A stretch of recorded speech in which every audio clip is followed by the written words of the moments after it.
Assalamualaikum warahmatullahi wabarakatuh. Jumpa kembali dengan saya, Bapak Muhammad Rauf, dalam mata pelajaran IPA. Pada kesempatan kali ini kita akan membahas pembiasan cahaya pada lensa cembung. Lensa cembung ini memiliki 3 bentuk. Yang pertama adalah cembung-cembung. Ini cembung-cembung atau disebut dengan biconvex. Yang kedua adalah cembung datar atau disebut dengan plan konveks. Dan bentuk yang ketiga adalah cembung cekung atau disebut dengan concave convex. Bagian-bagian lensa cembung. Jadi lensa cembung ini memiliki dua buah fokus, yaitu f1 ini berada di belakang lensa dan f2 ini berada di depan lensa. Kemudian ruangnya, jadi ruang 1 yaitu antara titik O dengan titik F, ini kita beri nama ruang 1. Kemudian ruang 2 itu antara titik F2 ke P2, ini sebagai ruang 2, dan ruang 3 adalah antara titik P ke tak terhingga. Sedangkan ruang 4 ini antara titik O ke tak terhingga. Kemudian sinar-sinar istimewa pada lensa cembung ini ada 3. Yang pertama adalah sinar datang sejajar sumbu utama. Ini sinar datang sejajar sumbu utama akan dibiaskan melalui titik fokus f1. Ini sinar datang sejajar sumbu utama dibiaskan melalui titik fokus f1. Kemudian sinar istimewa yang kedua yaitu sinar datang melalui titik fokus F2, maka akan dibiaskan sejajar sumbu utama. Dan sinar yang istimewa yang ketiga yaitu sinar datang yang melalui titik pusat optik ini diteruskan. Jadi seperti ini langsung. Tidak dibiaskan tapi langsung diteruskan. Nah, sekarang bagaimanakah lukisan bayangan pada lensa cembung? Perhatikan ini. Jadi benda terletak pada ruang 1, yaitu antara titik O dan F2, ini ruang 1.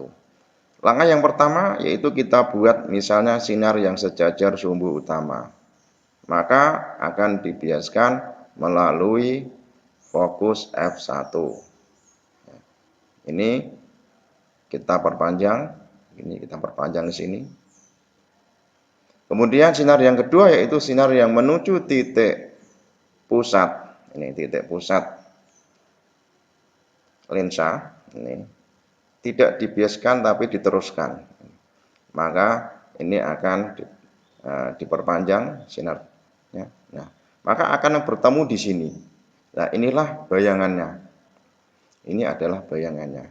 Jadi benda yang terletak pada ruang 1, maka bayangannya ini berada di ruang 4. Ini karena ruang 4 yaitu ruang sepanjang ini yang terletak di kita anggap sebagai depan lensa. Nah, sifat bayangannya seperti ini adalah maya, ini maya, kemudian tegak dan diperbesar. Kemudian bagaimanakah kalau benda berada di ruang 2? Benda berada di ruang 2. Nah, cara melukis bayangannya yang pertama adalah kita buat sinar yang sejajar sumbu utama. Maka sinar ini akan dibiaskan menuju F1. Nah, ini coba ini perhatikan arahnya. Nah, gini. Kemudian kita buat sinar yang kedua, yaitu sinar yang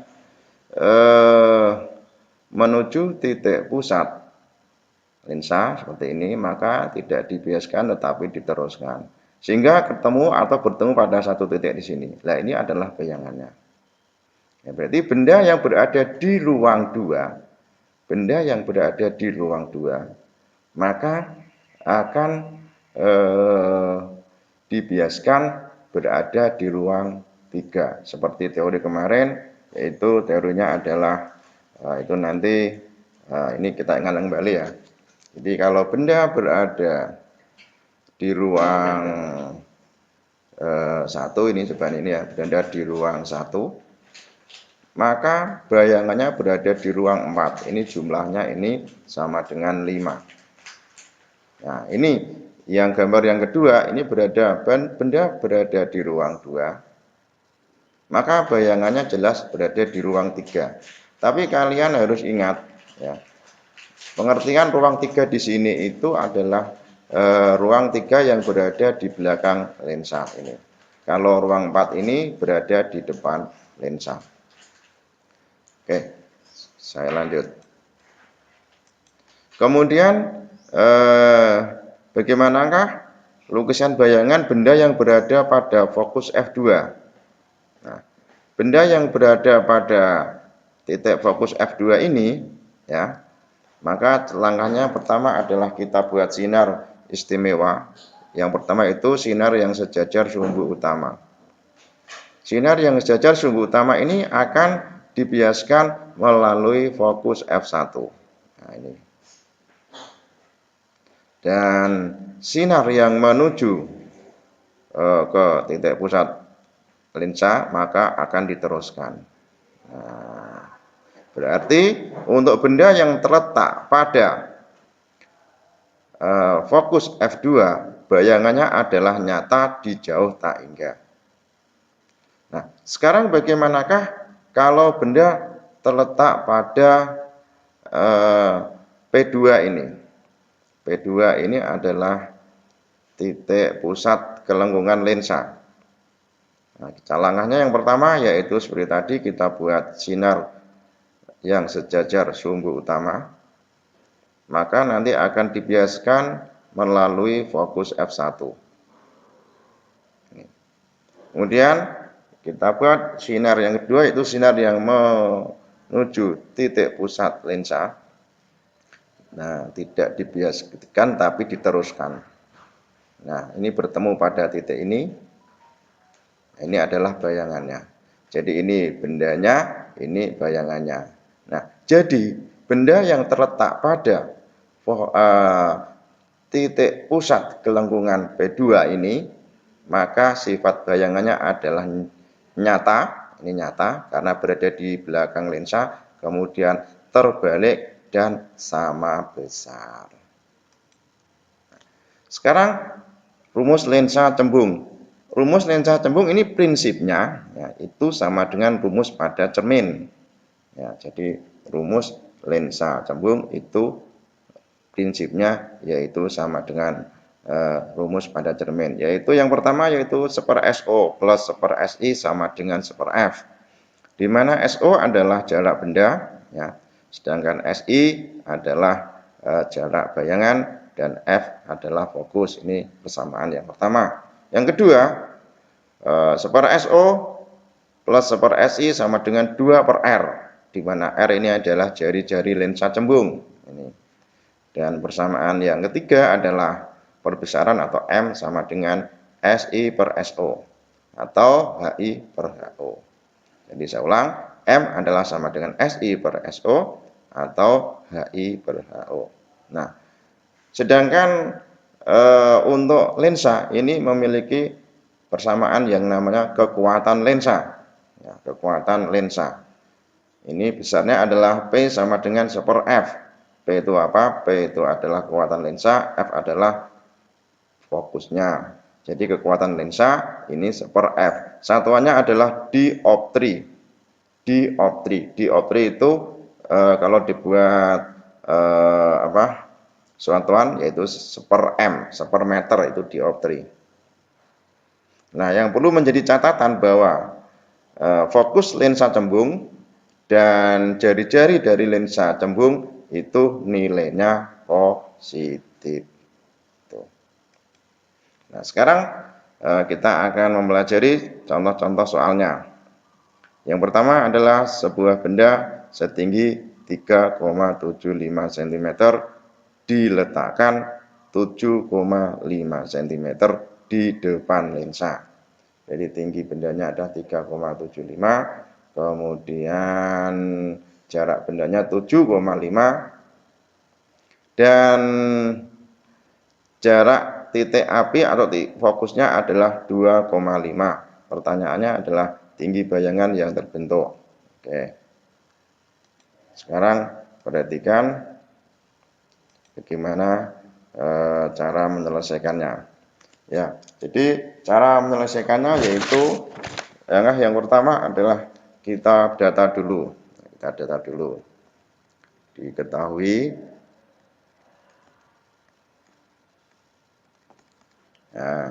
yaitu HO atau tinggi benda sebesar 3,75 meter. Kemudian yang kedua adalah jarak benda atau SO. SO yaitu 7,5 meter. Dan fokus ya, atau titik api yaitu 2,5 meter. Ditanyakan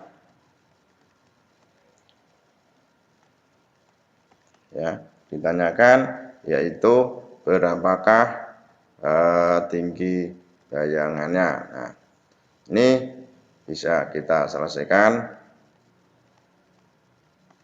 dengan persamaan ini. Yang pertama yaitu ini ya, 1/10 SO plus 1/10 SI sama dengan 1/10 F. Ini ya, 1/10 SO plus 1/10 SI sama dengan 1/10 F. Oke. Terus kita masukkan ya, 1/10 SO, SO-nya tadi adalah 1/7,5. Ini SO-nya. Ditambah 1/10 SI. SI-nya adalah ditanyakan. Dan sama dengan 1/10 F.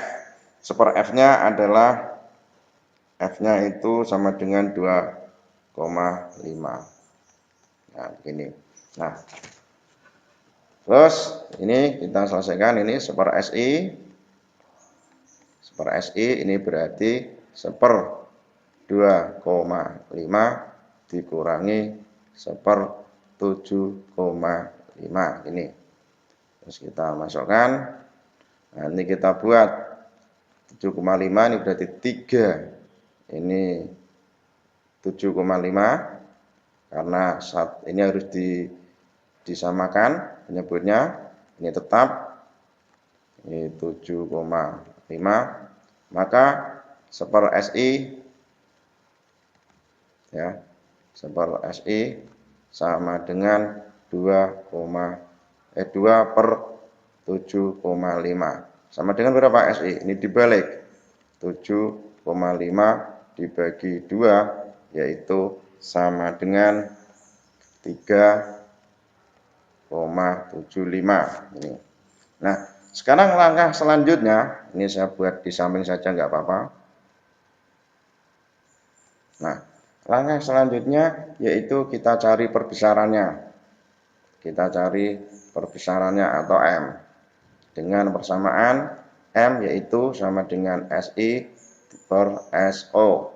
Nah, ini kita masukkan, SI-nya kita tahu sebesar 3,75 dibagi SO-nya tadi yaitu 7,5. Nah, ini berapa? Ini sama dengan 0,5. Nah, ini.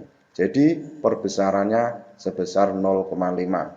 Nah, langkah selanjutnya bagaimana? Langkah selanjutnya baru kita bisa menghitung HI-nya. yaitu dengan persamaan M sama dengan HI per HO. HI itu adalah tinggi benda, HI tinggi bayangan, HO tinggi benda. Karena perbesarannya 0,5 kita masukkan di sini. M-nya 0,5. Kemudian tinggi bendanya ini baru kita cari. Kemudian tinggi bendanya yaitu sebesar 3,75. Nah, sehingga HI atau tinggi bayangan berarti 0,5 dikali 3,75. Nah, ini berapa? Yaitu sebesar 1,875. Nah, ini ya. Satuannya apa? Satuannya adalah sentimeter. Oke.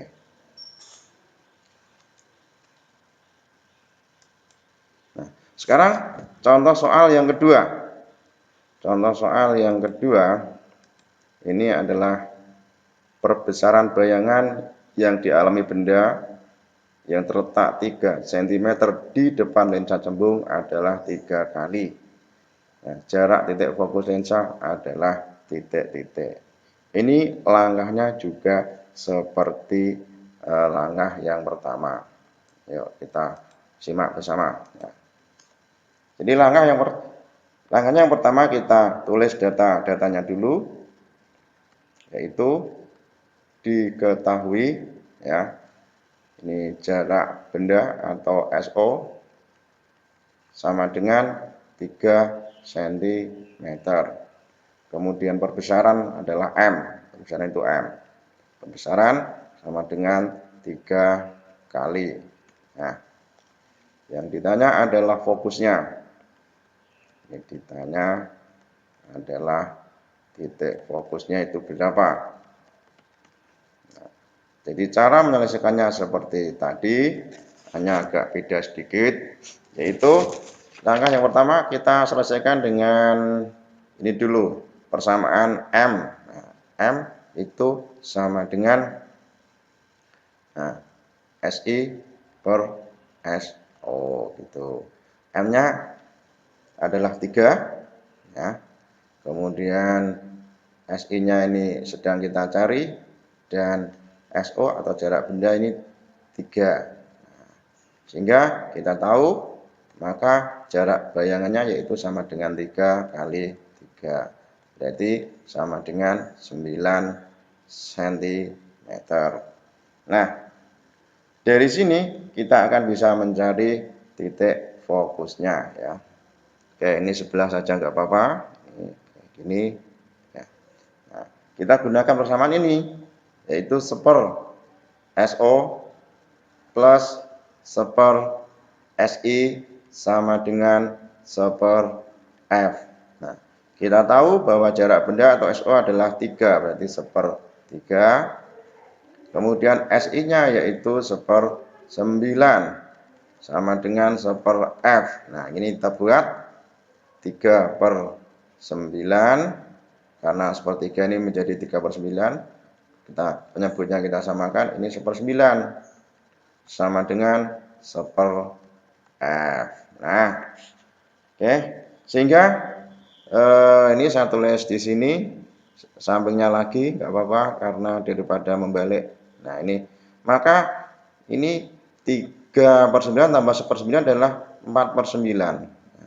4 per 9 sama dengan seper F. Maka F-nya adalah berapa? F-nya berarti tinggal balik saja, yaitu 9 dibagi 4. 9 dibagi 4 itu berapa? 2,25. Jadi 2,25. Nah, ini.